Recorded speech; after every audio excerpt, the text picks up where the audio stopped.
नमस्कार दोस्तों, एक बार फिर से स्वागत है आपका देश दुनिया की शेयर मार्केट की खबरों के साथ। दोस्तों, दुनिया में कोरोना की वजह से हाहाकार मचा हुआ है। वहीं चीन के हालात बहुत ही खतरनाक बिगड़ते हुए दिखाई दे रहे हैं। जी हाँ दोस्तों, एक दिन में ही 3-3, 4-4 करोड़ कोरोना पॉजिटिव लोग चाइना में आने लग गए हैं और करीब 10 से 15 हज़ार मौतें एक ही दिन में होने लग गई है। इसलिए बाज़ारों में डर का माहौल साफ दिखाई दे रहा है। पिछले 3 सेशन से इंडियन मार्केट में जिस प्रकार की गिरावट हो रही है, तो इस हिसाब से देखते हुए विशेषज्ञों का यही मानना है कि आगे भी भारतीय बाज़ारों में गिरावट का माहौल रह सकता है। लेकिन इन सभी खबरों के साथ जो ये कोरोना की तस्वीरें सामने आ रही है चाइना की तरफ से, वहाँ के हालात बहुत ही बदतर होते दिखाई दे रहे हैं। न्यूज़ चैनलों की माने तो कई जगह से जो है चीन की तरफ से बहुत सारी न्यूज़ें निकलकर सामने आ रही है कि चाइना में, यहाँ पे आप न्यूज़ देख सकते हैं कि चाइना में पिछले 24 घंटों में ही 3.7 करोड़ मरीज मिले हैं। लोग सड़कों पर रस्सियां बांध कर ड्रिप लगाते हुए दिखाई दे रहे हैं। तो दोस्तों, ये जो तस्वीरें हैं बहुत ही डराने वाली सामने आ रही है। यहाँ पे देखें तो करीब 20 दिनों में ही 24 करोड़ 80 लाख लोग संक्रमित हो चुके हैं। दोस्तों, ये आंकड़ा सुनने में कम लगता है, लेकिन असल में 24 करोड़ आंकड़ा बहुत ही बड़ा होता है। यहाँ पे आप देख सकते हैं कि जो लोग हैं चाइना में, जो रस्सियों पे ड्रिप लगा के लोगों को दे रहे हैं। तो दोस्तों, ये जो तस्वीरें हैं बहुत ही भयानक निकलकर चाइना की तरफ से सामने आ रही है।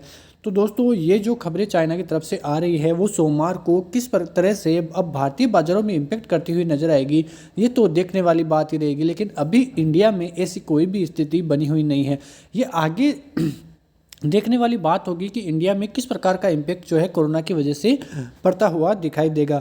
लेकिन अब बात करें अपने मार्केट की, तो अपना मार्केट जो है ओवरबॉट होने की वजह से अब इस मार्केट में करेक्शन आना वाजिब भी था। लेकिन अब बहाना मिल गया है इस बाजार को करेक्ट होने के लिए, और वो बहाना है कोरोना का। कोरोना की वजह से, क्योंकि इतने दिनों से मार्केट में जो उथल पुथल मची हुई थी इंडियन मार्केट में कि कब जो है ओवरबॉट हो चुका है, सभी कह रहे थे कि इंडियन मार्केट ओवरबॉट है, कब गिरेगा। लेकिन अब कोरोना की खबर के साथ एक बहाना अच्छा मिल गया है बाजार को गिरने का। तो दोस्तों, ये तो रही अपने बाजार की बातें। लेकिन अब जो शेयर मैं आपको बताने चाह रहा हूँ, वो जो ब्रोकरेज एजेंसियाँ हैं वो किस प्रकार से इन शेयरों में जो है बाई की जो है राय दे रही है। सबसे पहले बात करें तो पहला शेयर होगा जेके सीमेंट। यहाँ पे जेपरीज ने बाई की सलाह दी है और टारगेट बताया है 3250 का। जी हाँ दोस्तों, 3250 का टारगेट है।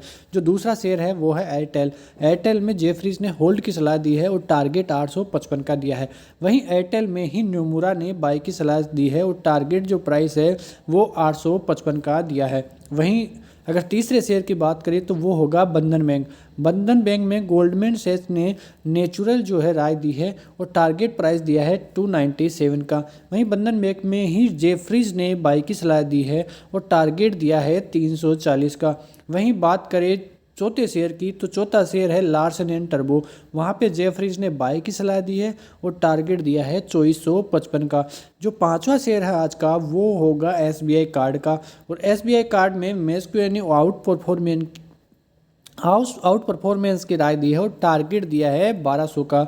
वहीं एसबीआई कार्ड में ही मॉर्गन स्टैनली ने ओवरवेट की राय दी है और टारगेट दिया है 1100 का। तो दोस्तों, ये जो 5 शेयर हैं उनमें आप अपने हिसाब से खरीदारी कर सकते हैं, क्योंकि ये ब्रोकरेज एजेंसियों की राय है। तो दोस्तों, अब मिलेंगे सोमवार को, क्योंकि सोमवार को किस प्रकार से बाजार में उथल पुथल देखने को मिल सकती है। ये जो डराने वाली तस्वीरें चाइना की तरफ से आ रही है, उस हिसाब से ऐसा ही लग रहा है कि जो मार्केट है, भारतीय मार्केट है, वहाँ पर सोमवार को भी कुछ गिरावट रह सकती है। लेकिन अब जो देश विदेश से जो खबरें आएगी उनका इम्पैक्ट भी भारतीय बाजारों पर पड़ता हुआ किस प्रकार से नजर आता है, ये अब देखने वाली बात ही रहेगी। तो आप भी दिसंबर मंथ में कोशिश रहकर ही ट्रेड लें और जो अपनी आपका जो पोर्टफोलियो है उसका सही हिसाब से ध्यान रखें। यदि वीडियो अच्छा लगा हो तो लाइक करें, शेयर करें और सब्सक्राइब करना ना भूलें। जय हिंद, जय भारत।